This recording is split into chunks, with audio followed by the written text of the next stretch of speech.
Regina Celorum, Ave Domina Angelorum, salve radix, salve porta, ex qua mundo lux est orta.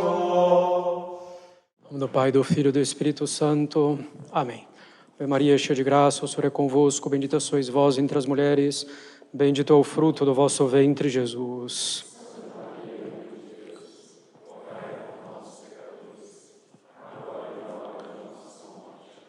Podem sentar-se.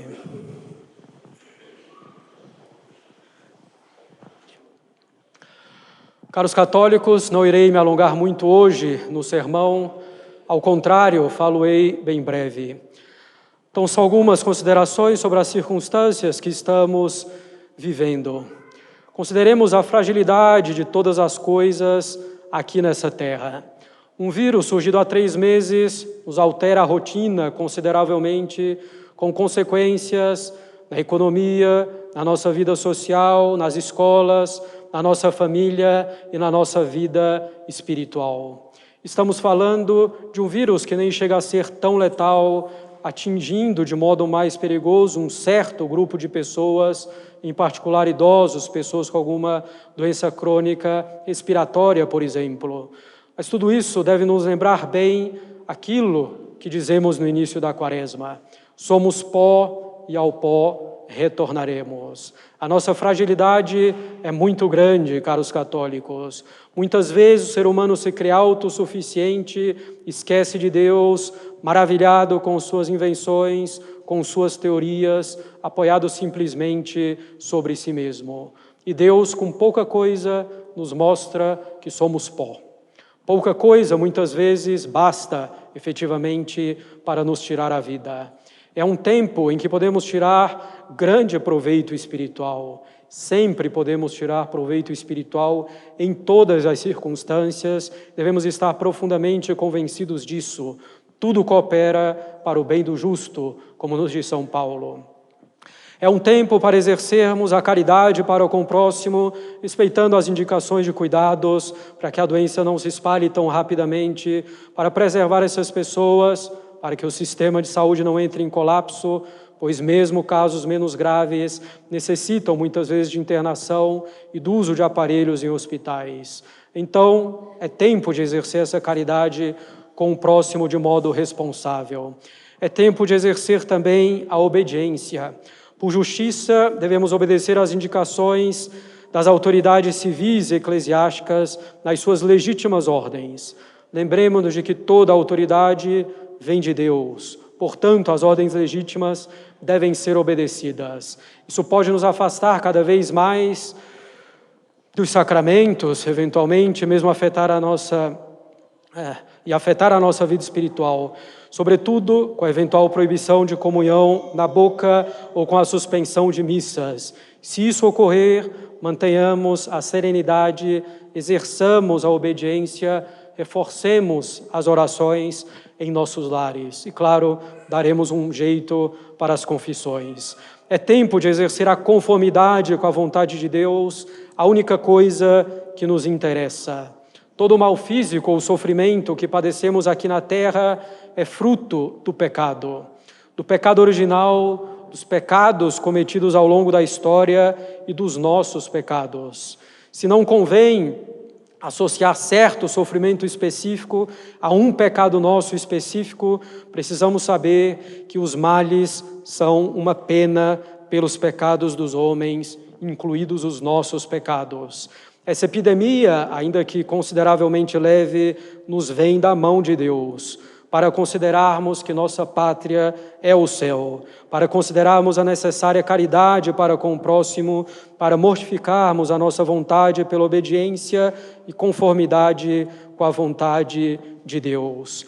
Em vários países já vemos as missas públicas estão sendo impedidas pelas autoridades civil e eclesiástica.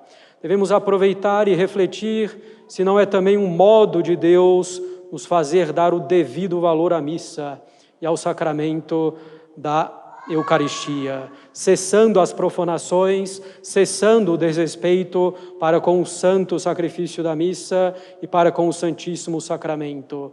E ainda que não chegamos, talvez, a profanações propriamente ditas, se não é o caso de refletirmos bem em como temos procurado nos aproximar desse sacramento, em como temos procurado nos associar à Santa Missa.